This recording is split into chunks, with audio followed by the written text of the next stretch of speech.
Hello, everyone, and welcome back to the LCI Greenroom. I'm your host, Jacob Winograd, host of the Biblical Anarchy podcast, which is part of our Christians for Liberty network here. And just a little bit of plugging at the onset, because I haven't done it in a while. But you can, if you want to support what we do at LCI, of course, go to libertarianchristians.com/donate. And also, we got a pretty cool merch store, including these little guys, which I love, little whiskey tumblers or rock glasses. I think is the fancy name that we're using for them, so we can charge more, I guess. But they are branded with all your favorite shows here at the Christians for Liberty network, and we got a lot of other cool things to check out there as well. Also, just a little bit of housekeeping here, because the beginning of the year and just a lot of stuff going on, I didn't really have a consistent schedule as far as the live streams go, but I've got that sorted out. And so with slight deviation once in a while, depending on the needs of the particular guest, I'm going to be going live pretty much every Monday evening going forward, usually around 6:30, 7 o'clock. That way you guys have an idea of what to look forward to. And that includes next week, I'll be live with Dave DeCamp from antiwar.com and the Libertarian Institute. And he'll be catching us up on what's going on with Yemen and Iran. And, and by catching up, I mean giving us the headlines of that day, because this stuff's changing every 24 to 48 hours, it seems. But with all that aside, I have a first-time guest of the show with us tonight, someone who I've known for a little while, and we've had many probably podcast-worthy conversations behind the scenes, but never had a chance to do it like we are today, face-to-face. Austin Padgett, who has his own channel, which I don't know how I didn't know you had your own channel, but it's called History 102. I just started watching it. It's really high quality. Definitely go check that out. And he's also very active in libertarian spaces, served different roles in the LP, and also is published by the Mises Institute. So you got pretty good libertarian credentials, I'd say there, Austin. And but yeah, thanks for joining the show. And is there anything else you want to throw out there? Just a basic introduction of who you are and kind of what your background is? Yeah, I guess my biggest libertarian credential is a 10 plus year ANCAP 2015 Reddit warrior. So I've been around the block with the philosophy. I like the green background here. It makes me feel like I'm in a forest. So that's good. And yeah, you guys should check out History 102. It's a really great show. It was going on before me. Rudyard Lynch did it with Eric Tornberg. Rudyard Lynch runs What If Alt Hist, a huge YouTube channel. And he has read multiple books on about every topic of history. So he goes through the history, and then I can kind of spin off of it and make modern political corollaries, and then use, libertarian economic analysis to ask questions about different things, like why did agricultural technology improve faster in Western Europe after the Roman Empire? Why didn't the aqueducts continue? Was it possible that they weren't profitable infrastructure rather than a projection? So examining the industrial age revolution in Western Europe with the Netherlands, and figuring out what was the big difference, because we hear about the rights of serfs a lot, but not about the abolishment of the guilds, which is what led directly to the 10x ability of the Dutch to build ships. And so you can't fully understand history without kind of at least a semi-Austrian perspective, as far as the Austrian perspective is valid. So and there's not much history that includes that perception, like the libertarian explanation of the industrial age, and the fact that we don't have terrible conditions now just because we don't have just because they got regulations to improve the conditions. The conditions are different because the technology and knowledge has developed a lot since then, and the regulations can only sit right ahead of what you can actually do. So yeah, it's just a fun libertarian-ish history show. That's awesome. I mean, that's right up my alley, and I'm sure the alley of many listeners of this show as well. And yeah, it's interesting you bring up the Dutch. I've been trying to learn more about that in terms of European history. European history is tough because it's kind of like, where do you want to start and and which country or region do you want to focus on, because it gets rather complex. But I feel like there's a lot about the Dutch role in the era you're talking about, right? Like pre and post industrial revolution, even kind of in the I guess like more colonial age. Like the Dutch are a much bigger player than I think what you're taught in just kind of your basic history class in public education and whatnot. I mean, they were, I guess, not the same level of impact as maybe the French or the British go, but certainly a major player and influential. Yeah, so they industrialized before the British because they weakened their monarchy more than the British, kind of rather suddenly, which broke up the cartel and the guilds. So you had regional guilds, and then the monarchy would set standards for all those regional guilds. And once that central power became weaker, then the independent Dutch regions had their own rules for their guilds, which allowed more flexibility. They basically just got rid of the guild monopolies. They started radically outcompeting France in textiles. France had the choice of either giving up their guild monopolies in order to compete, or invading the Netherlands to try and get them back under the oligarchy. They tried to invade the Netherlands. They failed because the Netherlands had so much wealth. They were able to manufacture new specialized weapons for the cavalry and control dikes and everything. And so the English supported the French a little bit in their invasion because they were also under pressure. But after that, they weren't as much under as much pressure as the French because they had better economic structures. And then once that war ended, the English kind of followed the Dutch and started to go further in the same direction, especially after the Dutch sent like a bunch of fleet of ships they made in like a year to their and invaded the English harbor, destroyed the entire English navy. And at that point, the English were like, okay, we got to get rid of these guilds on shipbuilding. Yeah. Well, now I'll do a natural pivot from talking about the Industrial Revolution in Europe to talking about Trump and MAGA coalitions with libertarians. I couldn't figure out a better transition than that to pivot from that, because that what you're talking about is, I mean, the focus of your show, and honestly the focus of a really cool conversation, but not what we're here to talk about tonight. So I think the genesis of why we decided to talk was I think a friendly disagreement we had over X, where I made a post saying that I was expressing, at least at that moment, and probably somewhat right now, at least like emotional regret, right? Like I'm feeling regarding voting for Trump. And it's not that I even cognitively, rationally have changed the calculus in my head, because I can still kind of think about the counterfactuals, think about what we had to gain, think about the wins that we have accomplished already through pursuing that strategy, and they all make sense.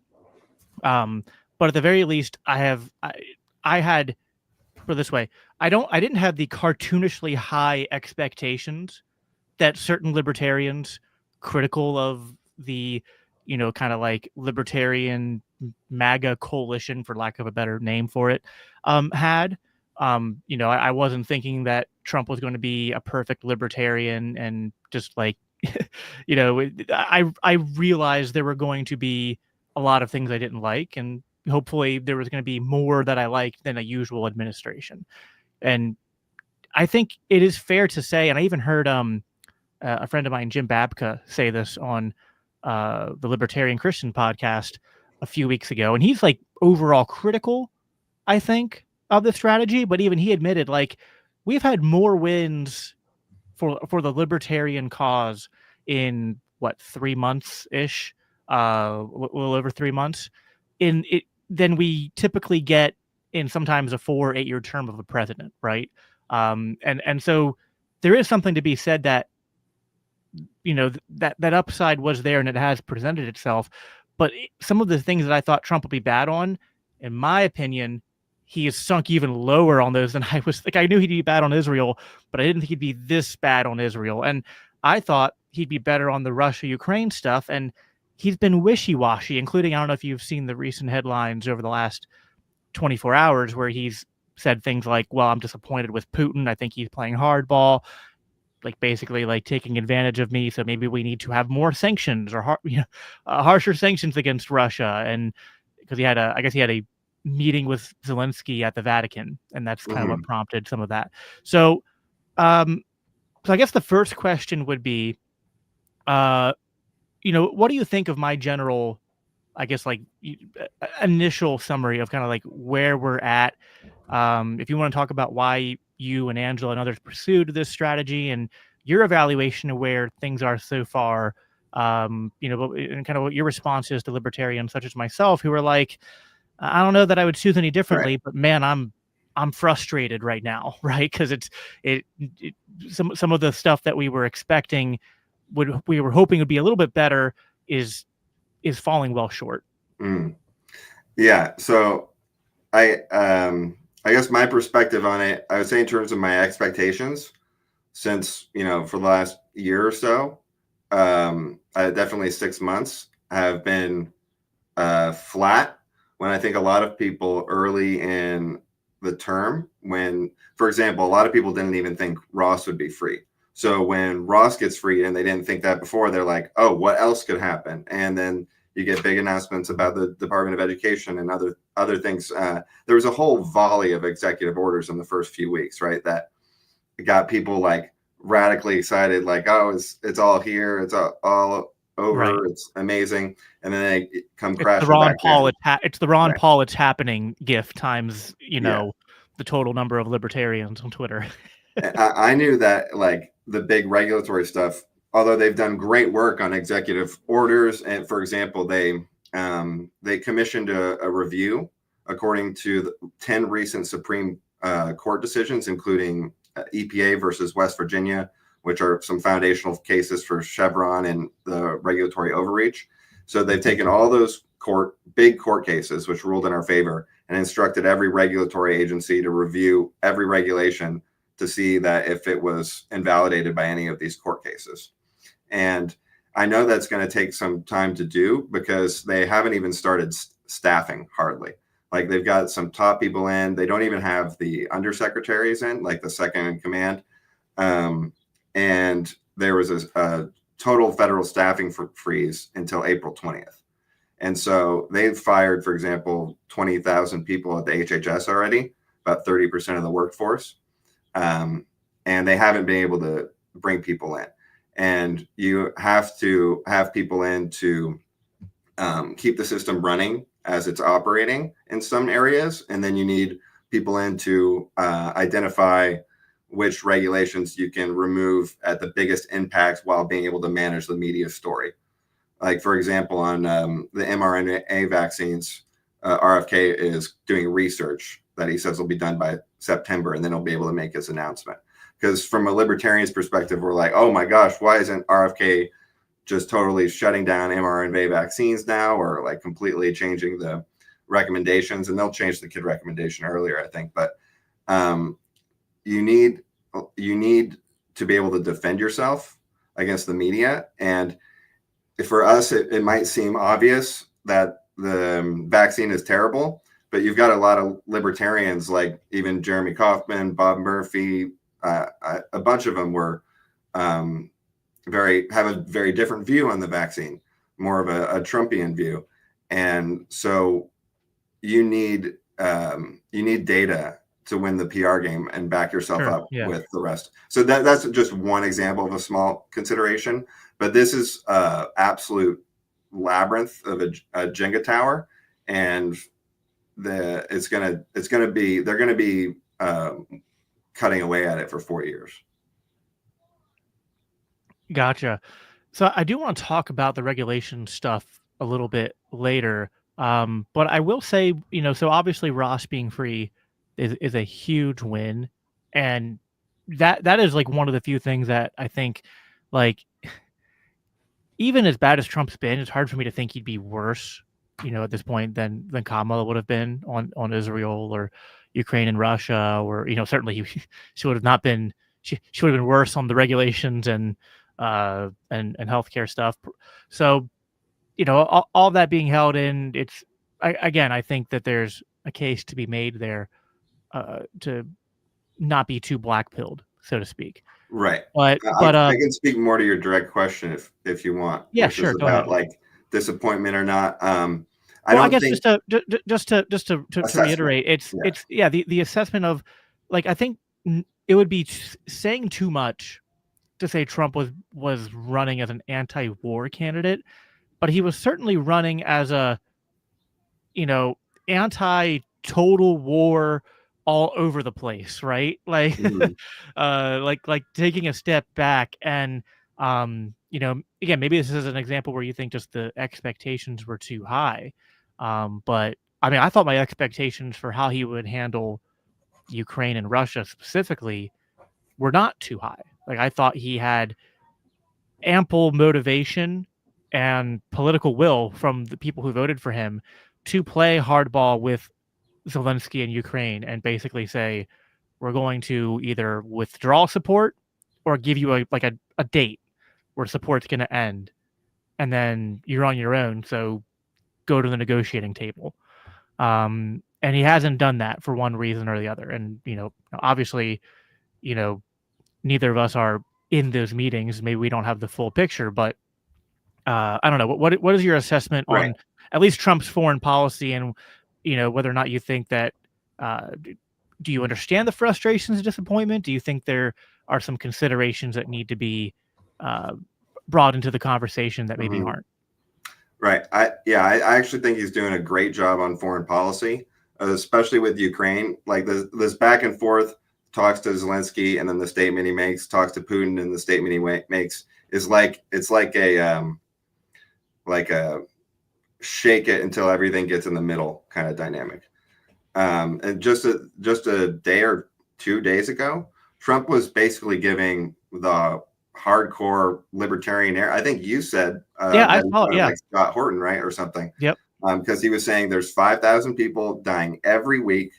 All this was over like Crimea and this other thing, and those there's no difference in the battle lines from 2 years ago. So it's been absolute, death and mayhem for nothing.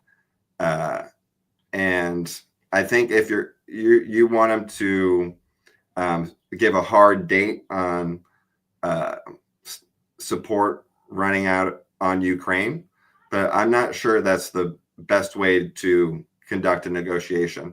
And there's a bunch of special interest on both sides, and we don't care necessarily about how that negotiation goes. We just want to like wipe our hands clean of it. But there's people that are looking to get outcomes from that war that are not like there's Zelensky dealing with the entire Ukrainian population right now, where we talked about like rational actors a lot around this conflict. People would say, "Oh, Putin is irrational," and then Zelensky is irrational. The U.S. is irrational.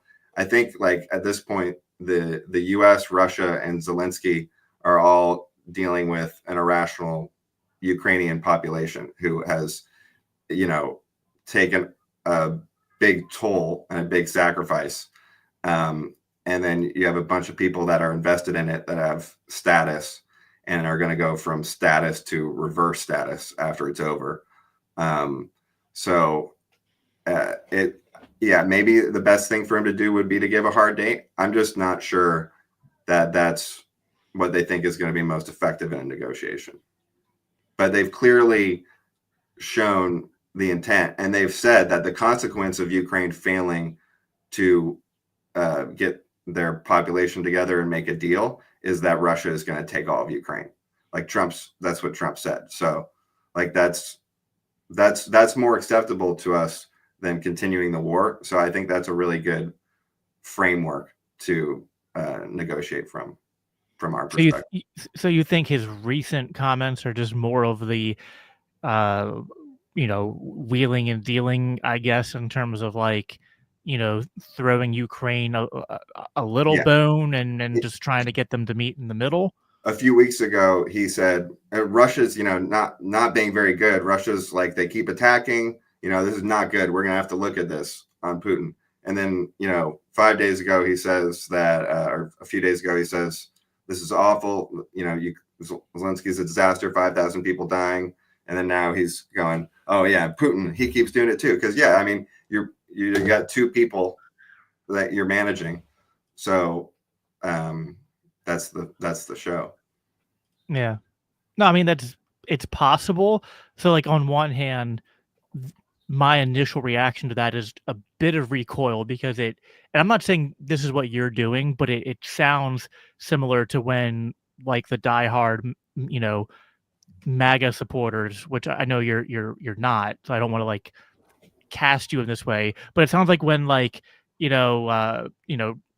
3D, 4D chess, right, and things like that, like what Trump's doing, and it's like I don't know that he's always that well planned out, or that that's even always the most effective way to do it, or if that is what he's doing. It's hard to tell, and for me to believe that, it's like I don't know if I have that much faith in Trump. Although I do know that there are people such as, I guess Angela and yourself and people who have, given him the more or less libertarian position on this conflict. And you brought up the post that I guess was on Truth Social that was going around on X, which even I shared. I found it here to present. Hopefully you guys can hear. I think I got to zoom in on it a little more so you guys can read it a little easier on the screen. Yeah, but so just to read it then for the audio listeners later.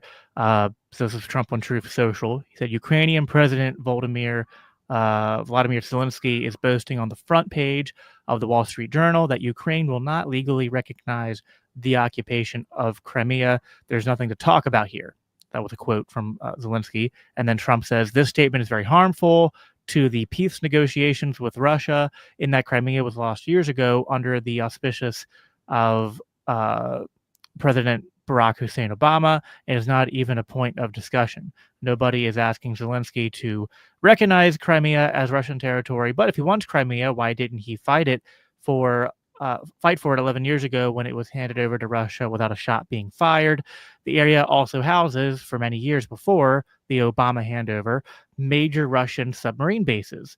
It's inflammatory statements like Zelensky's that make it so difficult to settle this war. Then he goes on about how many people are dying every week, and he wants to get the deal done. And I said, this is honestly good. I haven't had this much cause for hope lately, but this almost reads like Scott Horton is giving him talking points. Because I mean, this is literally the stuff that Scott brings up about the Maidan in 2014 and the losing of Crimea, and bringing up that those bases had been there for a long time, and it wasn't like Russia like brought in a bunch of troops that weren't there already. They just like came outside and were like, oh, you want to kick us out of this base? Like, okay, you can come. Like, we're here. You want to come talk, or you want to come tangle? Basically what happened. So like I like that. Like, this is better, right? Like you're not just getting a bunch of propaganda, at least. And I want to give Trump credit for that. He's presenting a side of the conflict with much more nuance and accuracy than there is typically.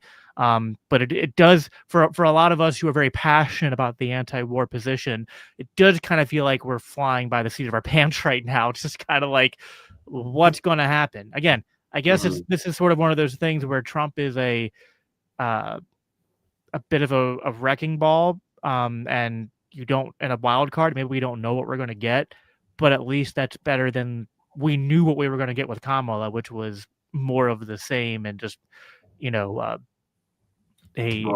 desire at all to stop beating the war drum. Let's break down the difference a little more, because you're like, you mentioned something about, didn't expect him to be all the way anti-war or something, but then he's acting in a certain way that's different that I'm not happy with. So we could try and figure out what is like a better position than neocon that's still not libertarian.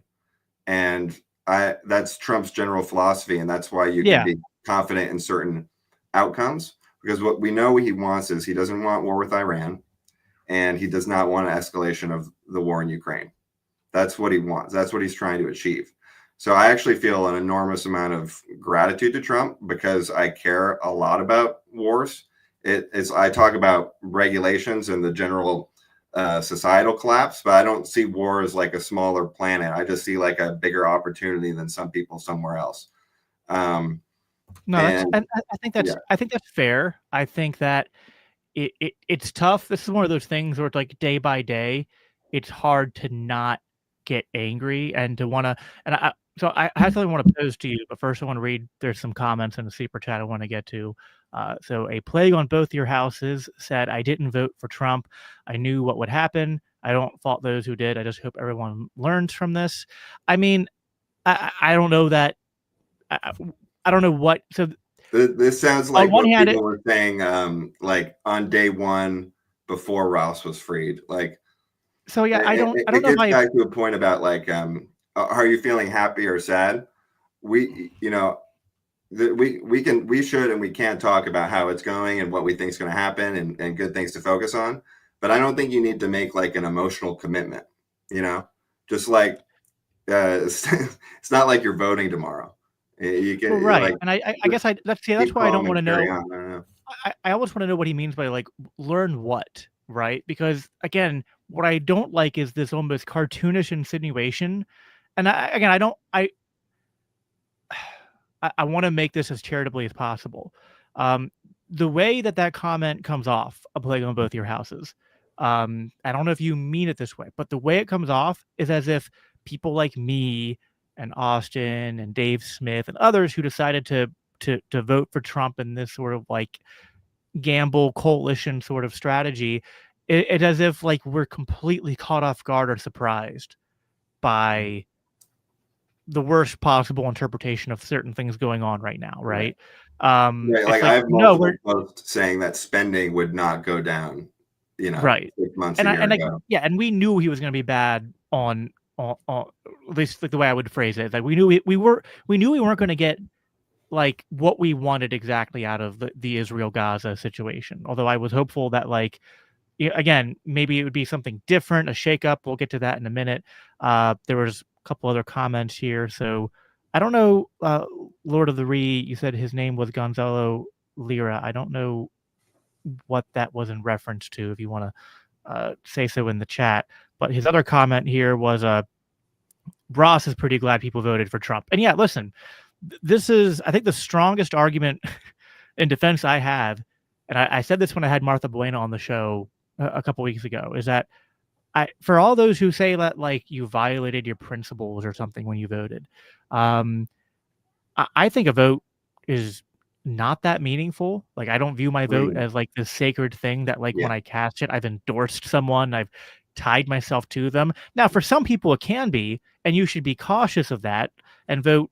You should understand what a vote is and not like get too caught up in the game of democracy, right? Or the cult of democracy, I could say. Exactly. You're kind of taking its terms seriously if you do that.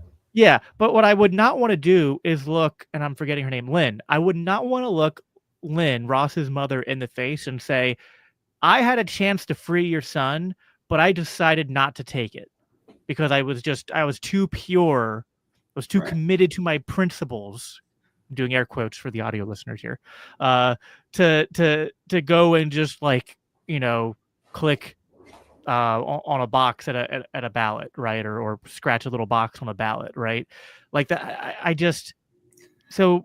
think that's very difficult for me to like, for those, again, emotionally, I can actually sympathize with me it a little bit because people don't like to be emotionally blackmailed.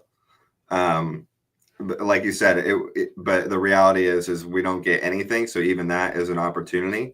But if they're weighing it against like saying Trump is going to be really bad and result in millions of people dying, that I'm sure even Ross would like, if that was the real hypothetical would understand. Sure, that.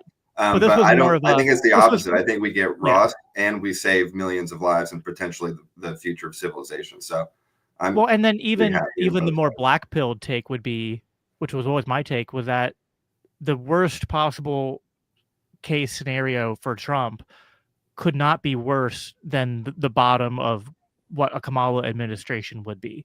So I was like, the worst is we're talking about two very similar outcomes, but one with Ross free and one without Ross free. Right. Which kind of felt at that point like I was just doing math. Right. There's like, would I rather have 0 or 0 plus 0.1, right? Yeah, and you mentioned we already got more wins than in a typical administration. I would say we already got more wins than in the last 100 years, and it doesn't really take much to do that because we I don't think we've done anything but ratchet lose for the last 100 years. Yeah, I mean, there's certainly not much. I don't know if I wanted this comment here. I guess I don't think what Austin is saying is that it's not our position that it's more acceptable for Russia to take the entire country, but that was what Trump was saying as part of, I guess, like the negotiation process. That like he's starting from the like if Ukraine's not going to get, if Zelensky is not going to get the Ukrainian people to come to a consensus to make some kind of concessions towards a peace deal, that then is just like it would be acceptable to him for Russia to take Ukraine. I think it's basically what you said. Right. I mean, that's like what libertarians want, right? And it depends what libertarian you're talking about, but if you want, that's equivalent to making a hardline date on Ukraine, where like if you don't make a deal by this date, we're not giving you support. We're pulling out support, right? And the reality is pretty much that. Like if you don't make a deal by the time you get taken over, then there is no deal. So let me ask you this question. What do you think libertarians should be doing if they're all doing one thing, or maybe they should be doing different things? But definitely do different things.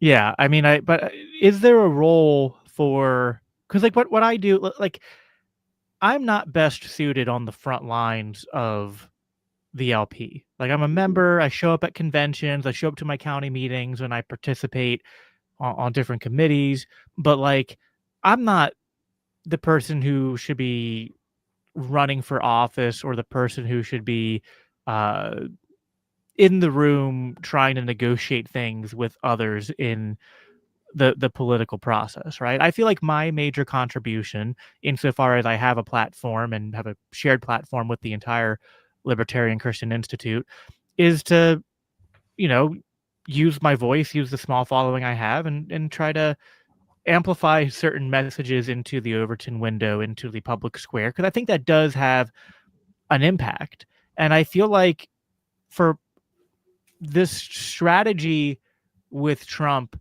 to have any chance of being successful or getting as many wins as possible, I feel like you do need some people out there who are providing the public pressure towards certain ends, right? Like the public pressure to be like, we're tired of money going to Ukraine. We're tired of seeing thousands of people dying week upon week, day upon day. When it comes to economics, right? We need to see people complaining about the overregulation killing certain industries. We need to hear, and I would argue, like, are we going to get the best outcomes we want out of Israel and Gaza? Probably not.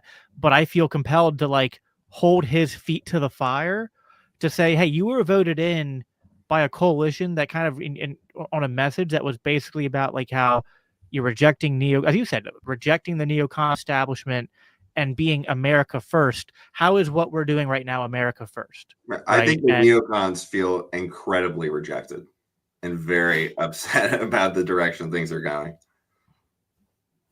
Fair enough, but what is your point? What is your thoughts on what I'm saying in terms of that yeah, at least one part of the liberty movement needs to be, and granted, I'll even admit that sometimes I think the way some libertarians go about this is not the most productive, but that in general, and I always try to be a critic without necessarily being as sensational as possible, but I think that there's a need to be holding people, Trump and people in his administration, applying pressure to them to push. Let's break down the two dynamics of that, right? Because there's the pressure aspect, and then there's the public support aspect, where you gain strength from having public support.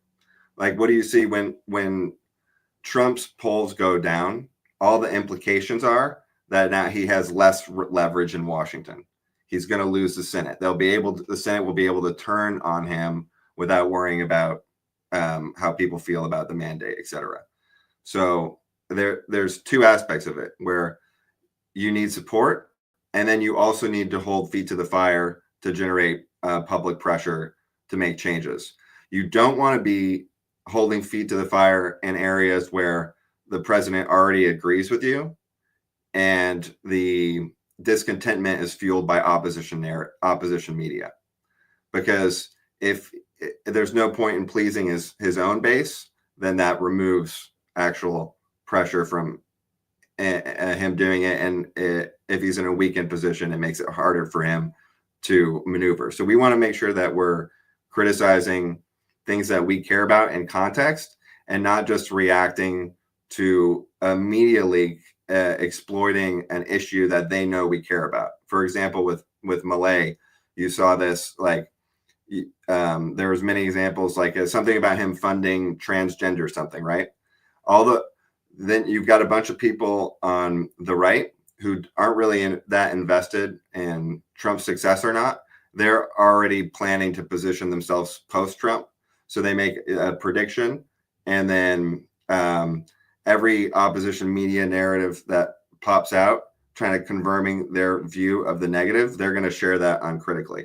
So you have a mix of like bad actors and people who care about these issues. And then you have legitimate criticism. So you just have to make sure that you're getting all, appreciating the full context. And you have to make sure you're getting all that right. Even some opposition media can be legitimate criticism. But the importance is the context and where it's making your attention go. And I think a lot of people are really facing a lot of uncertainty right now. There's a big emotional up and down. And there's generally when the mood goes black pill, the more black pill, the more down Trump's support is. So I think that's going to keep oscillating, but I just recommend like keeping an more even keel and try to get a longer term view of what's happening. Yeah, it's a good thing social media does a really good job at incentivizing that, right?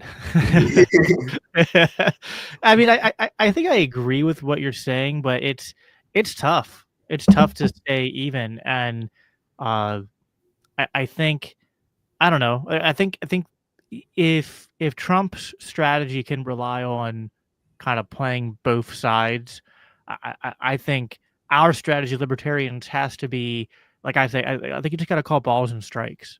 Like, and I think I get what you're saying in terms of what you can get done in politics is somewhat dependent upon a lot of different factors, including like for a president, seeing your public support has implications for the midterm elections, has implications for what you're going to have support to do and not do, what the media is going to do, and backlash to certain things that might be unpopular.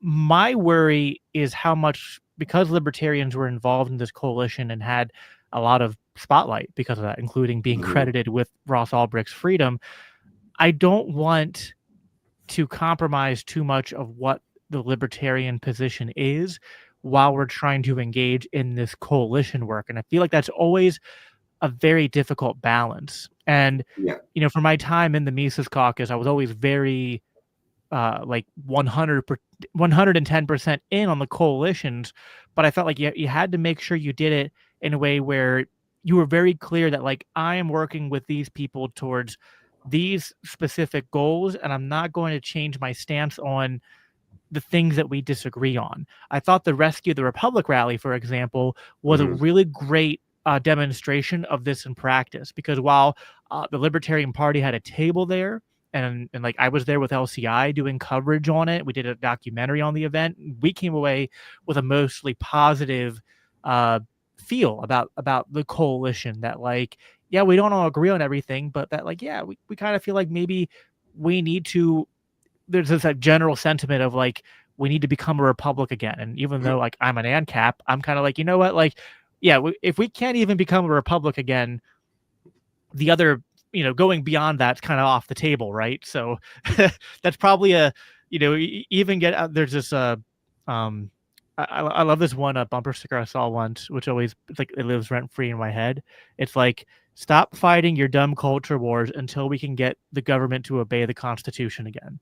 Right. Right, right, right. Which is like, it's like, and if we can't even do that, then talking about something that's even more libertarian than the Constitution's off the table. But what we did at that event, what I saw them doing was that the Libertarian Party was handing out literature on why tariffs were bad. Mm-hmm. Like things published straight off, I think, like the Mises Institute website. And I thought, Mm-hmm. that's so good, right? Like meeting people where they're at in an event where there's positive energy, positive conversations about like what we can do together on the things we agree on, but then also saying like, hey, let's offer some good faith, thoughtful criticism and pushback on something we have disagreement on. And I feel like what I've seen, at least on social media since then, and I know I'm a podcaster, so I probably live on social media a little bit too much, and I'll admit to that.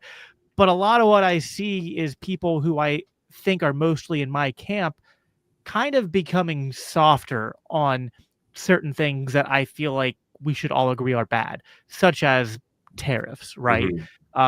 So what are your thoughts on, I guess, like Yeah. that general danger of, being so committed to the coalition that then you feel like you can't criticize things, or that you're going to have to compromise on, some important parts of, Yeah. what makes you different than the people in your coalition? I think, all right. So I think calling balls and strikes is better than negative list making, but it's still reactive. It's still like, I'm taking it back. I'm trying to like count this, count this, count this, count this. And instead of like getting integrated with a vision of expectation. So you're not thrown for a loop every 3 months with what happens.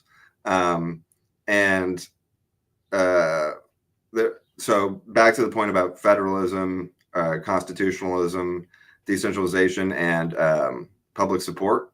Well, one like really clearly identifiable area in which libertarians could just help, not about like bad, good, just in terms of pure opportunity, is explaining that federal regulations don't keep us safe. For example, the EPA just got rid of chemical reporting standards for factories, chemical plants at the federal level.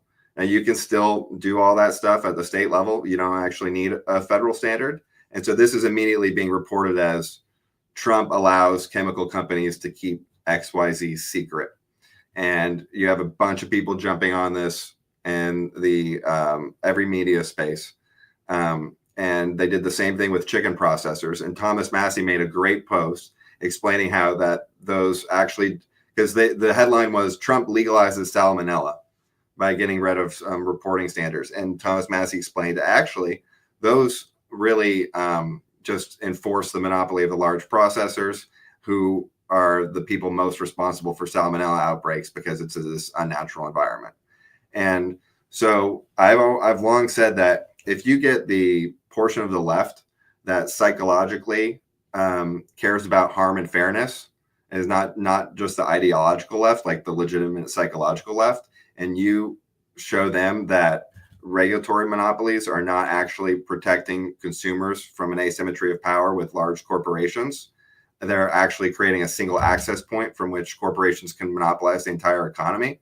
If you get them to have that understanding, then it would be the death knell for the bureaucracy. And the combination of Kennedy and libertarians, MAHA and libertarians, able to explain this, is absolutely the most destructive thing to the oligarchy that we've seen in forever. And you pair this with the big Supreme Court moves and Trump's move towards federalism, and that's how you get the Dutch English formula, because the central government is not the monarchy. Even in the monarchy, it's not the monarchy, it's the bureaucracy, and the bureaucracy can dominate the monarchy even more easily than a democracy, which it doesn't even exist. So by destroying the illegitimate power of these central rulemaking departments to control the economy, that is the weakening of the monarchy. That creates the opportunity for regions to start differentiating themselves, and then you get a race to the top, and possible industrial level revolution growth on top of our existing technology and knowledge base. So if we can like do what Massey was doing there and explain those opportunities, that's just a very clear plus. And then I forgot how I was going to close it off. Remind me of the last question because I was trying to respond to a few things. Yeah, I think just the general idea of so I talked about tariffs. I talked about and so like that was like one example where I see some people kind of softening their rhetoric. It could also tie in, like I've seen some of the things you've said, which I agree and disagree with at the same time regarding Israel. But I don't know if you remember the thing you were going to finish off with before I pivot to that. No, I can get into tariffs because like I talked to Andrew Heaton about this on his show recently, and I just don't. I feel like this is another example of this is a perfect example of how calling balls and strikes misses the pictures, right? Because we're like, okay, this was good that he did with a regulation. This is bad that he increased the tariffs because tariffs aren't libertarian, but we don't live in a zero tax society, like you've heard me say. So I don't, from a libertarian perspective, I don't inherently know what percent shifting from tariff to income tax or shifting from printing to tariffs is worse or better. I don't know how to make that judgment. I mean, there's a lot of complicated factors involved. So I think we think of the argument in terms of are tariffs good or bad, and that's like one of the very, very last questions, or just the first thing you establish. Because I agree tariffs are bad. If you have a zero tax society and you're going to add taxes for tariffs, it's going to have a negative effect. It's going to increase prices and increase, prices throughout, make components more expensive, etc. So like taxes are taxes, they're costs. But when we compare it to like the Great Depression, our federal spending as a percent of GDP was 3% in 1929. In 1932, when they instituted the tariffs, it was 9%. So federal spending had just tripled in the last 4 years. They were trying to raise tax revenue. That's a different situation than shifting tax revenue with an already 35% public spending as a percent of GDP. So I don't feel like we're even addressing those conversations in the most interesting way by being stuck on balls and strikes. Like, and if we teach people that we're against this tax policy because we're against tariffs, and then it turns out that I just remembered my third point. So yeah, and it ties into this perfectly because we're talking about balls and strikes, and we don't like to use tariffs as for leverage, or we don't like Trump to be negotiating on Iran or Ukraine. He should just say like the clear position. But it's possible that there's things Trump's going to get out of the tariffs that are good, like certain negotiations or mutual reductions at the end of the day, and without actually being a semi-complementary tax shift. Like, I'm not saying that's going to work, but if that does work, it won't be because tariffs work. It'll be because of all the other context. So if we're just screaming tariffs are bad, and then we don't fall off the edge of the cliff, everyone's just going to think tariffs are good. And that's not true. Tariffs are bad. It's just in the context of an already high tax society and all the other things about manufacturing. Well, I mean, I guess a trade war is bad, but if you threaten a trade war and then people back off and you get more free trade, it's not that the tariff was good. It's just that the end result of getting more free trade is good. I think a lot of us are just skeptical that it'll work out that way. But if it did work out that way, then I guess there's a lot of things you can do that though. Like, well, if it works out, then it'll be fine. It's like, but it is tough to. The point is the context, right? Because if we're just talking about just tariffs in a vacuum, we know that's not going to work. We know that's not going to work unless there's some context, like you're raising it for an army or something. Like, just in general, like as the pure economic principle, tariffs are bad. We are correct about that.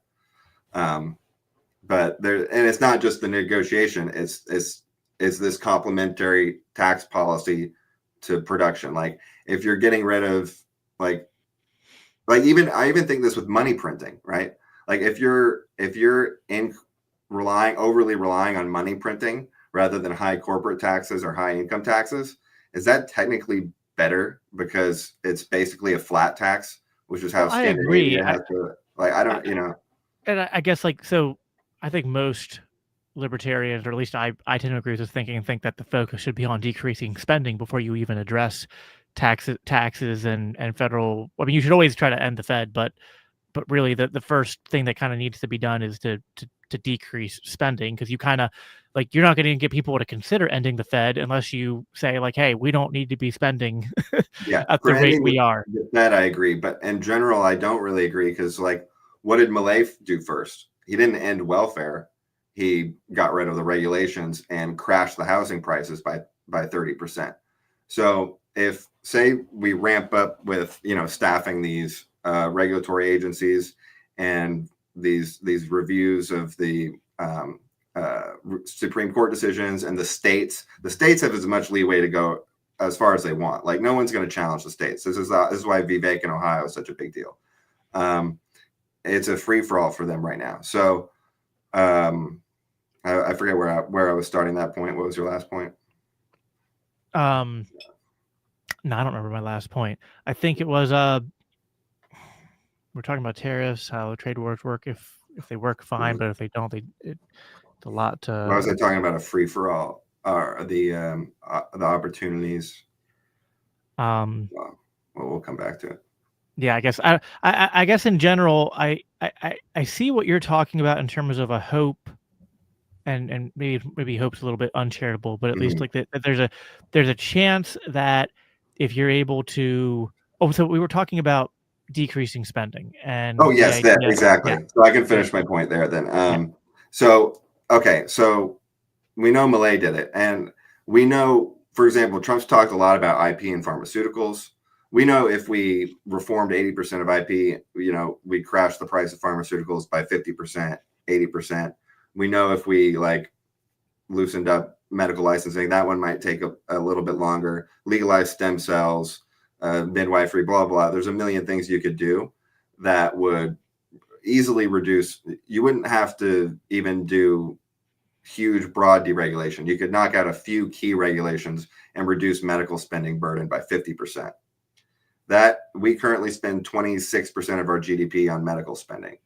So not only are you more likely to like create, and the schools are a really important part, because you need people to be able to learn skills and apply them in the market to be able to decrease dependencies. But at the same time that you're creating that opportunity, you can drastically cut prices, which is going to cut federal spending infinitely more than you could ever dream to cut it out of Congress. Like, remember, we don't control Congress. Congress is controlled by state GOPs who still have entrenched themselves broadly across the country. The attitude of the voting people who voted for Congress is about 10 years behind the attitude of the people who voted for Trump, based on who's allowed to vote in there and who controls the parties.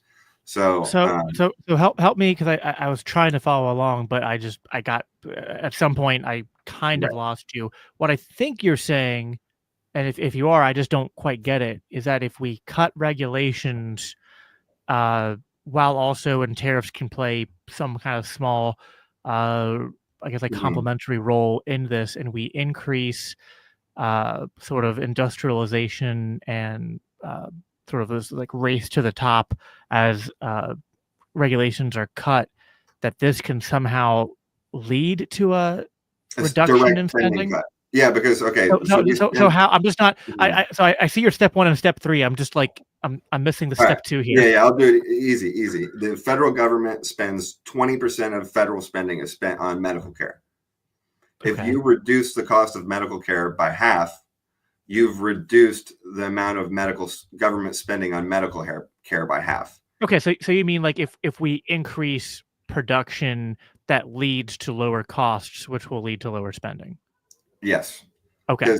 And it's the same for housing, and it can even be indirect, because you need less welfare if food is lower cost or housing is a lower cost, etc. So that not only is spending key for creating the opportunity that makes a population able to leave dependence, but it directly reduces government spending itself.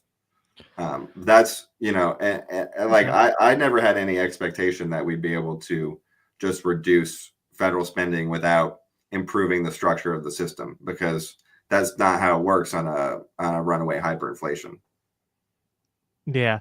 What are your? I got a couple more questions left, but we can try to maybe do these a little bit more rapid fire, or as rapid fire as possible. Because we're running a little short on time. But I mean, is this a unique opportunity with Trump in the White House, or do you think that there will be other unique opportunities to continue some of this federal level kind of, I don't know, I guess, gradual or incrementalism in federal policy if someone like Vivek or I don't know if JD Vance is a similar character, but I just wonder, and I ask this as someone who joined the Mises Caucus who didn't run on a platform of envisioning we were going to invite the president to our convention because he wanted to earn our vote, and that he was going to have this weird, unique team around him, and then that we'd have the ability to see certain policies affect. So, like,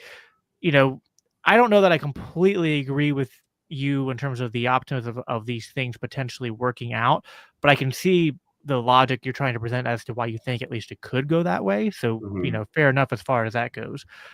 But is this the long-term game, or is this kind of like, because like my intuition is sort of that even if some of this works out, it does still kind of feel like we're talking about shuffling chairs on the Titanic, kind of. And I still kind of think the long-term answers have to come through things that are political and not political. The political part is what drew me to the Mises Caucus, which was the decentralized revolution, the nullification at the local level, electing people to school board, mayor, city council, things like that, and having a more, like promoting people to sort of like get their freedom back by utilizing the local government. In the 10th Amendment. And then the other component being things I know that you would agree with, like building, like the continued investment into certain technologies like Bitcoin and whatnot, which will make state control not having monopolized AI. That's nice. Yeah. So AI is a whole other subject that like we don't have time for here. But what are your thoughts on that in terms of like because that is somewhat of my concern too, is that like, have we shifted our focus away from the things that I do think are still the most solid long-term approaches towards increasing, liberty and human flourishing? Well, that's exactly the point. Like, first of all, there's no better opportunity for localism than a federalist movement. That's why Vivek is running for governor of Ohio. So it creates like the biggest opportunity. It's the most complementary thing ever. Like, because we know that federalism is the best we can get on the national level. And it turns out that that's actually perfectly complementary with federal nullification, like, and decentralization. So I kind of ironically, but, and then the other part of that is, so the local part, and that's exactly how I thought, because I was trying to find where's the like most synergetic angle for us to be able to do what we care about. All we care about is local elections. So I told them, I was like, I don't give a shit about the presidency. Like, we don't care about the presidency. We don't care about who wins the presidency. That's not our target. And so we want stuff, and that, like Ross, et cetera. And we want the ability to, like maximize the effectiveness of our local strategy. And that's not a like threatening strategy to them. It's what they want people to do with like state choice. That's the point. So yeah, I feel like that's very complimentary, and I hope that continues. I think for it to continue, Trump is going to need to reach a certain level of success. I think that actually this represents a huge opportunity because you have a counter elite that's very intelligent and understands bureaucracy and understands avoiding world war and understands the network state and things like this, which is, ANCAP essentially in conclusion.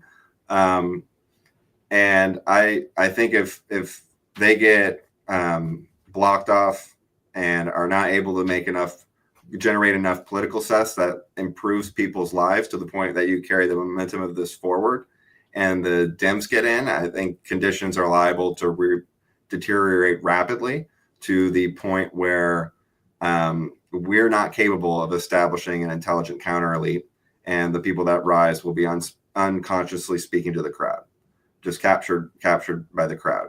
So I would put a lot of investment into this kind. I would take this opportunity seriously because it's not like every election cycle. It's very unusual. It's a convergence of many events. You have the example of Argentina, right, providing a non-theoretical example of our ideas, similar to Sweden during COVID or the US during the revolution, which reverberated back into Europe. Like, real world examples are rare. Timing is rare. People are rare. Trump is a rare character.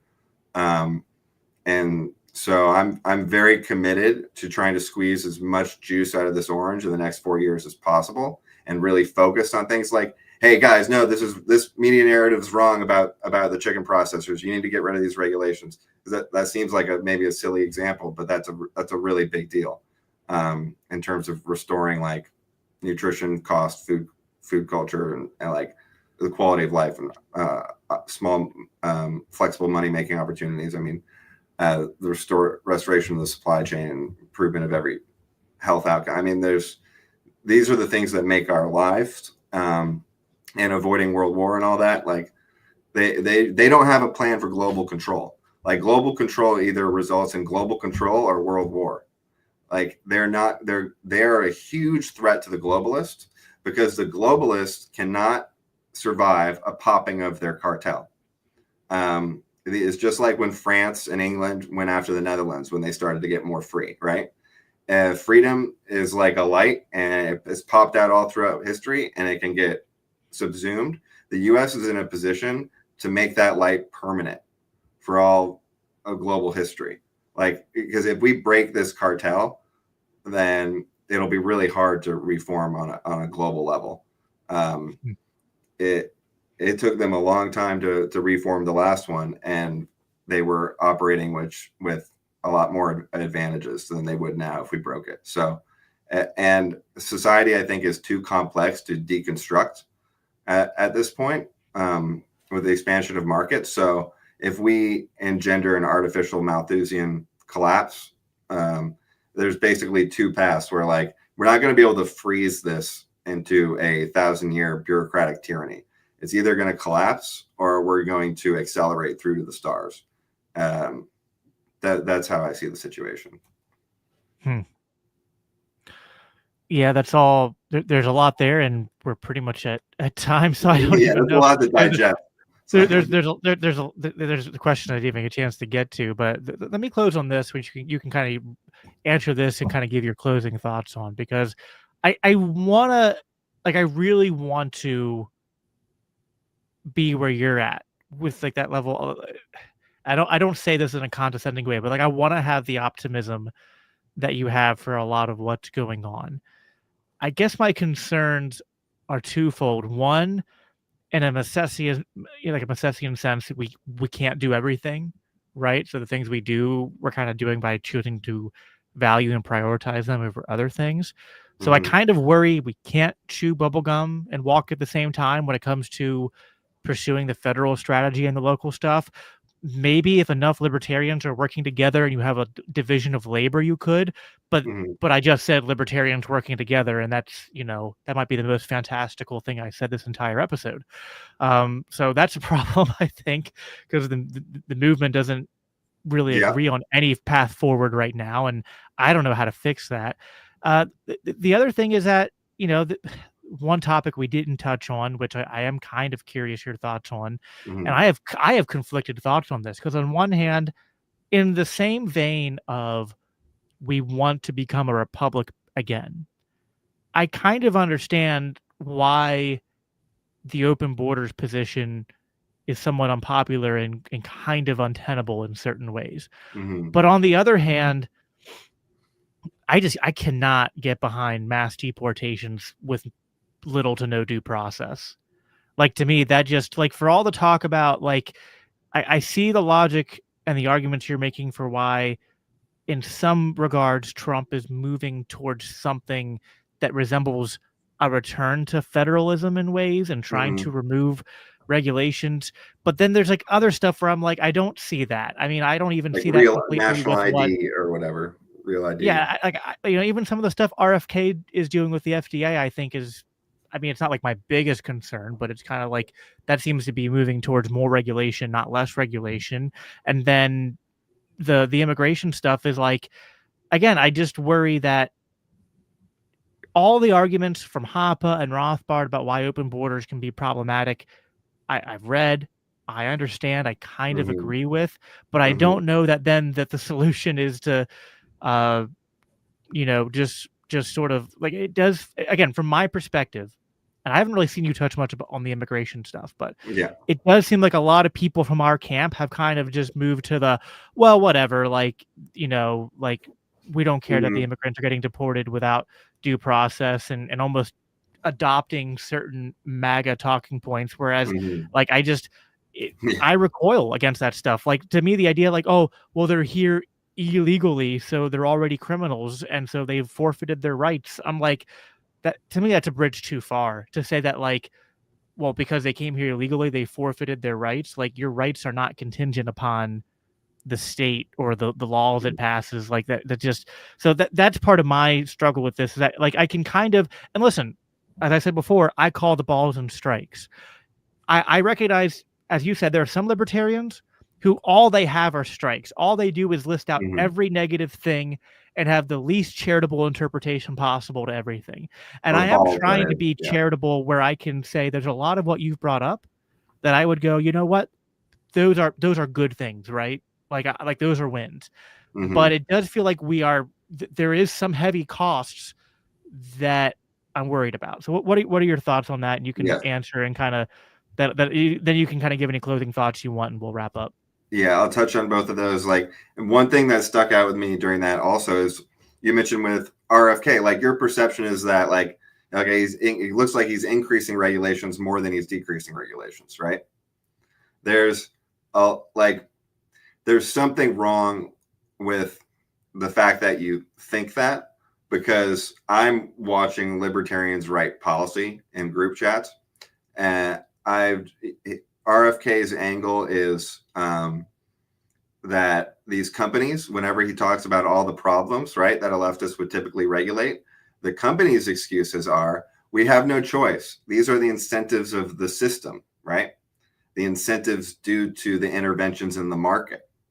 So RFK says what he's doing is he's going to get rid of those bad interventions that create those negative uh, incentives so that companies can make money in a way that is um, actually helpful. So they're not like, making all their excuses for why they have to uh, keep overproducing or produce in a certain way because there's a limited liability on chemicals. And if they don't, then they won't be competitive so that everybody has to operate in the bad environment. And that's kind of an extra confusing example because it's about chemical reductions, which is not um, typically a market focus. But and then you mix that up with, so if you see his episode with Joe Salatin, you'll realize that the entire the plan to restore the food system is to remove regulations that destroy local supply chains. Kennedy understands that completely. If you watch his episode with Joe Salatin, the libertarian farmer hero after the election, you'll understand that. And he's doing that in both agencies. And then you contrast that with some public statements on red dyes and stuff. Well, remember, they're trying to maintain public support, not libertarian support. a whole portion of the country like has the same worldview as RFK did and still does have, even though he realizes the best way to achieve the health outcomes he wants without disrupting the market is market-based solutions. So yeah, and listen, fair enough on that stuff. Like that's to me that was more of a like it was an offshoot. I didn't mean to take so much time an offshoot because like I said, it's not my biggest priority. Like, listen, Europe has a bunch of this stuff banned, and like it's not it's like it's to me it's akin to like driver's licenses almost. It's like red dye I don't not gonna make it. Yeah, it's like I'm not pulling my hair out over that so much, but the other stuff I am a little concerned. Borders, and what was the other one? I mean, there's borders, and then there's somewhat the I guess like we didn't really touch on the Israel stuff, which is what I've been arguing with libertarians about all day. Because again, even on that point, I understand that like there are some people that have gone way too far in the it's one thing to oppose Israel's war against Gaza. It's another thing to drink the JQ Kool-Aid and start thinking that the entire world is run by a cabal and and that like all the anti-Semitic tropes that are out there and whatnot. And I'm basically being told today that I'm I was being called a Jew left and right because it's like, again, which I know Dave Smith faces a lot of that too. And it's just like, for some people, for some people, it's like it's the opposite of the anti-racist quote. It's not enough to hate Israel. You must be anti-Semitic. I'm not even Jewish, but I also get called Jewish. Probably more than you guys. Yeah. Minus the scale. But sometimes, just I guess to paint the picture, sometimes so there's like that extreme, but then sometimes it feels like things I've seen you and other people say is to just be like, well, we should actually, be happy about America's relationship with Israel in some way because it there's advantages to it, or that we're able to and I don't exactly know what you mean by that. I don't actually mean that, but this is a perfect. I get how to approach all these angles. Okay. So there's this thing with libertarians, right, where we figure out the North Star. We know the North Star, and then we kind of have some painful moments when we realize that, like, because leftists are talking about inequality and we're talking about the market, and they're like, okay, well, what are you gonna, like Sam Cedar to Dave, like, what are you gonna do, Dave, when they shut down Social Security tomorrow? What are you gonna tell the old people? What are you gonna do when the news starts playing the videos of them dying? What are you gonna do then? And like, okay, so we realize that there are dependencies built up. Like, getting rid of a welfare state is a different challenge than not creating a welfare state. Getting rid of an empire is a different challenge than getting rid of the Fed is a different challenge than not creating a central bank when you have a global. I'm with you on that. Yep. We need to approach every problem from this angle. So with the Israel-Palestine situation, I think like we put a lot of focus on this, and we even like leaned into these narratives about how Netanyahu controls Trump and the Adelsons controlled Trump because they donated, and they're going to get Trump to attack Iran, and they control, like, it's a very light, like, Israel controls the U.S. government narrative. It actually doesn't make sense when you break it down, because the whole Middle East involvement is set in the context of the support for Israel, the taking over of like the British Empire role, the geopolitics of the Cold War, the fact that the pharmaceutical industry made more money off opiates than the military industrial complex. So there's all these bigger factors involved. So the only way that it makes sense to say Israel or Jews are controlling it is if you believe that they control all these other much larger financial interests, which is where the conspiracy goes. That's like the post with we talked about with Rec, where I said, like, to be fair to Rec, he like the Israel controls the U.S. is the most absurd of the three visions, like because these bigger financial concerns are the special interest is determined by the amount of interest you have to offer, like blackmail going to the highest bidder, etc. Like so that's been a big problem, because it helped us raise awareness and anger to help the Palestinians. But I actually don't think it's helping the Palestinians, because it might prolong the conflict, or regardless of if it prolongs or shortens it, we're not going to get what we want. We're trying to apply this pressure to get some policy outcome that's not going to happen in Palestine. Like, they're not like, if you saw Saifedean's podcast with Constantine, like what he was talking about for different conditions or whatever, to be satisfactory or start moving in a better direction, it's not going to happen. Just like from a prediction standpoint. And so basically it's like actually for nothing and not helping the Palestinian people. And I think Trump actually negotiating and getting the Middle East rich Arabs invested in the development of Gaza is, like the the best outcome short of actual resolution to the war, which I don't think is going to happen.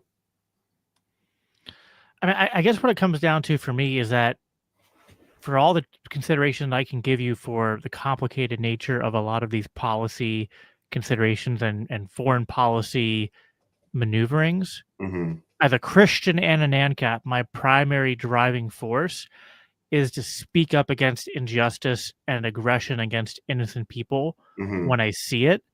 And so when I see Palestinians being completely, completely destroyed, Gaza completely leveled by Israel using, my tax dollars, and also, money printer, to be fair. But when I see that happening, and I don't care about the policy consideration so much as I'm going to continue to say that, like, because listen, all I want is the killing to stop. Yeah. You know what I mean? Like, so whatever, whether there's a binational state, whether the Palestinians are unfortunately ethnically cleansed out of Gaza and put somewhere else, which I'm hoping that they're great. not put somewhere else, so they actually will develop it, and a lot of them will be able to return. Like, I mean, but it's like, but what I want is the killing to stop first and foremost. Yeah, and definitely. then on the issue of the borders too, it's like, listen, the border and immigration, like you alluded to, there's a complication between the North Star, which is our theory and principles, and then, okay, here's the reality we live in. What do we do now? How do we, because like, it's one thing to start with freedom and prevent tyranny, another thing to be in tyranny and untangle that. 100% agreed on that, but I'm going to draw the line to, like, like there's nuance for me more than many open borders libertarians when it comes to, okay, maybe we need some kind of Ellis Island system where we do document people, sponsorship systems like Hoppe talked about, some limits, okay. But when you're talking about no due process and deporting, thousands or hundreds of thousands, especially people who've been living here peacefully for years or decades even, I'm going to draw that line in the sand and say, no, that's unjust. Right. So. Yeah. Like, and, part of it is we need to use nation state to get to network state, et cetera. Like Mises talks about that, nation against globalization. Of course, they had a little bit different of a border situation there. I in terms of the human tragedy, going back to Israel Palestine, maybe we think of it as like more kind of like we're killing these people because it's our tax dollars. But at this point, if you go at this point in the conflict, like if you just pulled out, Israel would probably go absolutely insane. To the point of like threatening to nuke everybody in the region. I kind of agree with you. Yeah. The U.S. has been a moderating force on Israel consistently over the last 50 years because we've been funding Egypt as well. But I guess not so, to the like, same degree, but we've been allies with Egypt, etc. And Israel caused headache for us, as we know, right? We know exactly how Israel causes headaches for us, so we're like a constant moderating force on them. As well as an enabling. Well, if we withdrew support, and if we withdrew support for Israel and also stopped, like, all the support we do indirectly by foreign aid to Egypt and dealing with Saudi Arabia and all. Like, if we completely pulled out of the Middle East entirely, yeah, Israel might go and genocide the Palestinians, but then I think Israel is going to be, you know, they have like, it's going to get a lot worse tech. for them. They're a high-tech small state with nukes, so you can actually throw your weight around quite a bit. Like, I don't know, but that seems pretty scary too, though. I no, mean, it's totally. just It's a terrible situation, but I'm actually incredibly hopeful for the Middle East because remember the Middle East was developing in the 70s. Syria's economy, its GDP was 3 times higher per capita than Ukraine before their respective wars. The Middle East was developing in the 70s. We all know about like what Iran looked like before our coup, and the radical terrorism and the kind of like negative direction that they were going was very much tied to interventions. And as I think we're both running out, both the Middle East and the US are running out of steam on that at the same time. They actually don't, we think that there's like never going to be a resolution without getting that outcome the Palestinians want in Palestine. But the Middle Eastern cultures are much less sensitive to genocide than us, even though I don't think it's going to be a full genocide. So, they are not at all against like they're necessarily going to abandon their aspirations. And there's a mood for development in the region, and there's been a lot of destruction that they already know they want to get back. And so I think you're going to see things actually stabilize in a positive direction in the Middle East, like the peace in the Middle East joke, partly with our, change of attitudes around regime change. Like that's the difference in foreign policy, right? Like we're not for the new admin is not for regime change. They're not necessarily for like bring all the troops home today or even for getting rid of empire, but they're for a very different kind of posturing.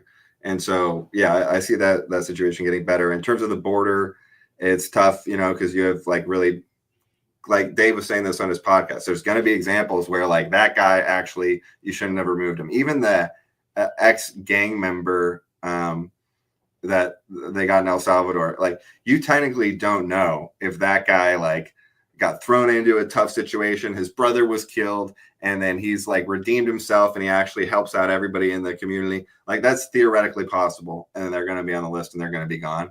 I don't know how to make you satisfied about that from a libertarian perspective, but I also don't know that you can get rid of the borders. And I can see how people are complaining like, hey, we had this no due process for Jan 6, but now they're complaining about the gang member or something. Well, I would complain about both, but I know.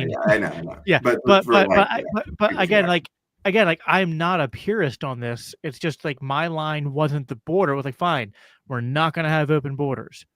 But I think there's a pretty big gap between saying not open borders and mass deportation. I don't think you have to. Like, I think my thought was that it was going to be, okay, we're going to put a pause on everyone coming in, but everyone that's here, unless they're violent criminals, we're just going to make do with what we have. I guess so and I don't see as much of a threat from the immigration issue as some people, because yes, okay, there is actually very serious potential to overwhelm the voting numbers and the cultural numbers, but you're not getting 100% of those immigrants. Like most of the Mexican immigrants are coming from North Mexico. They're Catholic. North Mexico is 80% white. They're technically increasing the average levels of whiteness in America, which is just a funny kind of like side point. But I agree there's big issues. But if we're just talking about like, is Trump going to reach Obama levels at 3 million, or is he going to be able to do what people want and get like 10 and 20 million deported? I think that percent difference in the voting base is marginal relative to the percent difference in voting base if he radically fixes the economy and immeasurably improves people's lives. I think that's a bigger concern for me to guaranteeing future political success than if we're going to get 3 million or 9 million or 20 million. Austin, any closing thoughts here before we wrap up? Because we went way over time here, which I'm sorry if I held you up at all, but it was hard to put a pin in a lot of the threads we opened there in a very succinct fashion. I guess the closing thought is you said I was saying something to the effect of like our relationship with Israel is good for us or something.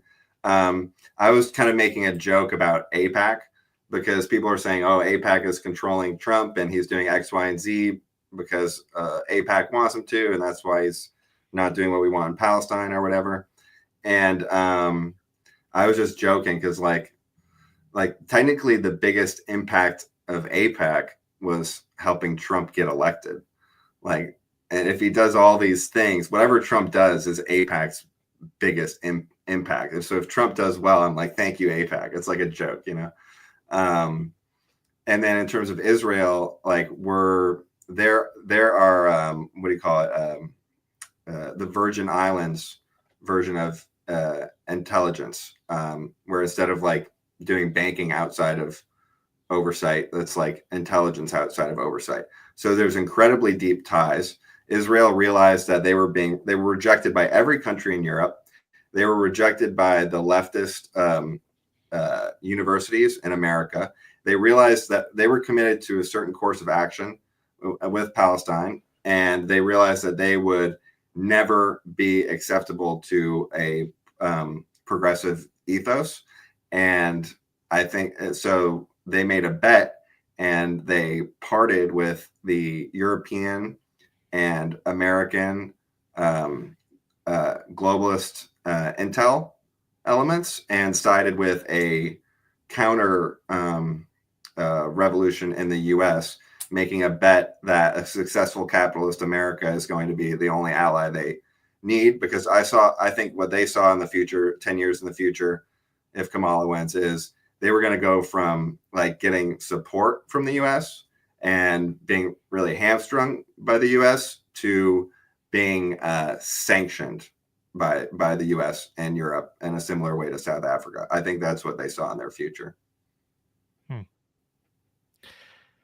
Yeah, I don't know. I guess that's there's a lot there we'd have to unpack and don't Yeah, have I'm the just time trying to unpack. describe reality. Like, yeah, no, and listen, I'll end on this, and I'll give you a chance to plug where people can follow you and find your show. But my audience is quite diverse. I think I have a lot of people who come from the circles you and I both mutually swam in, you know, LP, Mises Caucus, Rothbardian side.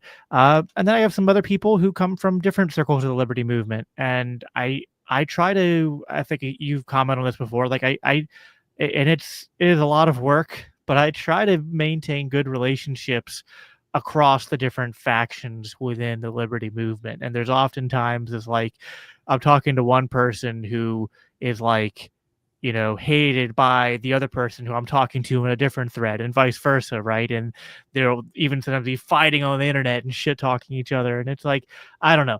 When it comes to you, I know there's a lot of people who might come across this and have negative apprehensions of you, who disagree with a lot of things that you've said. I don't even, again, I think as this conversation bore out, we agree on a lot, but there's some things where I push back. I don't quite see it your way. But what I will say is that I've gotten to know you enough to know that the worst things that people say about you and your motivations, I find to be incredibly untrue.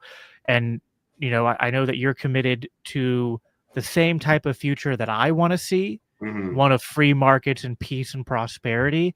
And that matters to me, and knowing your heart and your intentions matters more to me. And we can have these, I hope this is a good model for how we can have, you know, I wish the liberty movement could learn to do this, to just be like, you know what, like the things we agree on, great. The things we don't agree on, talk it out like adults, and then, you know, walk away from it still being friends. And that's how I feel about this conversation. And, you know, and listen, like, you know, last week I had someone, 2 weeks ago, I had someone on who, you know, takes a lot of different like is way harsher on Trump and all this stuff than Mhm. I even am. So all that to say this, that one, I appreciate you coming on. I enjoyed the conversation, and I I'm not as optimistic as you are, but I hope a lot of things you're saying Yeah. do come to pass. And at the end of the day, Yeah. uh, yeah, if anyone's upset that like I don't think you and Angela are some awful evil con men or something, like, Mhm. sorry to disappoint you. I know that's not who you are, despite any of the disagreements we Yeah. have around the edges. So Yeah, I said the same thing to Trump a year ago as I'm saying on social media today. And also, like, meeting Trump and having to talk to him, it forces you to consider certain things that may be easy to not consider in absence of that. For example, like, what would it actually be like to adopt responsibility for all of these situations? And suddenly it gets a lot more complicated because, first of all, the problems are challenging as we described, but we also don't know all the factors. So everything I said to him, I framed in terms of, this is what libertarians believe. This is what is generally popular, and I do not know what kind of deep state pressures exist or special interest pressures, right? Because even like we talk about the military industrial complex incentive as, like, $1 trillion in spending. Well, there's $20 trillion being held up by these corporate cartels, and they will kill you. So this is very complicated stuff, and you need allies, and we don't even know exactly what the trade-offs and decisions they're always making are. So I think a little bit of humility is required around adopting government responsibility, governing responsibility. And yeah, I'm really, really, really passionate about libertarian stuff. It's like a crazy obsession where I've pointed my life towards it because I watched Braveheart when I was a kid, and I will not live under the British. So I will, I like identify with the Celts, and they've been fighting and running for 1,000 years. So I'm going to yeah, do whatever it takes to secure liberty. I don't care if that means dying or killing or um, whatever I need to do. That's what I'm going to do. cool. And then where can people find your show, History 102? Is that just Google it, look it up on YouTube, Yes, and then History I think 102 on there's a YouTube. link tree on your Twitter bio if you want to Yep. plug that. Yeah, so History 102 on YouTube, awesome show, bunch of different topics. And then you can also find it through my link tree, which has my Substack on my Twitter, Ludwig Never Mises. And yeah, I think those are some good shout out. Oh, I'm doing a debate with Bob Murphy on tariffs at PorkFest, which should be interesting. Ooh, yeah, that will be Yeah, interesting. every long-term libertarian's worst nightmare, debate Bob Murphy on tariffs. So yeah, that'll be fun at PorkFest coming up in the summer if anyone's going to be there. Awesome. Yeah, unfortunately, I will not make it to this Pork Fest. I'm aiming to make it to the next one for my first time. I'm going to try to bring the entire family out to do a big camping trip, but this Oh year it's yeah, just and Elon just shouted out History 102. So he posted our show. He posted an episode on African colonialism. A lot of these guys watch it. It's big in like tech circles, and it's got like 50,000 plus views an episode. So yeah, it's awesome. one of the bigger like libertarian leaning shows or bent shows that libertarians haven't heard about. So Awesome. And you put your Twitter handle up on the screen here for the video listeners, because it is, as I found out today, the never is missing one of the E's. So it's yeah, Ludwig and then never, but it's NVER and then Mises. So yes, but NVER. There's a character yeah. limit. I should have taken out the other E. I realized after, but I had to give up one of the E's. Well, isn't that's actually very fitting, right? Like, you had to make a Misesian calculation as to, you had artificial scarcity, but scarcity nonetheless as to what letters to use, and you gave up what you valued least. I'm slightly dyslexic, so I chose the one I wanted and then deleted the other. Awesome. Well, thanks, Austin, for the conversation. We'll have to do it again sometime. And thank you, everyone, for listening. Please, for those of you watching on YouTube, subscribe to the channel if you haven't already, and like this so that more people see it. If you're listening on the audio feed later, always 5-star reviews and sharing this around on social media with your friends and family helps us out a lot. And yeah, that's all I have for you guys for today. I always conclude by saying, live at peace and live for Christ. Take care. Peace out.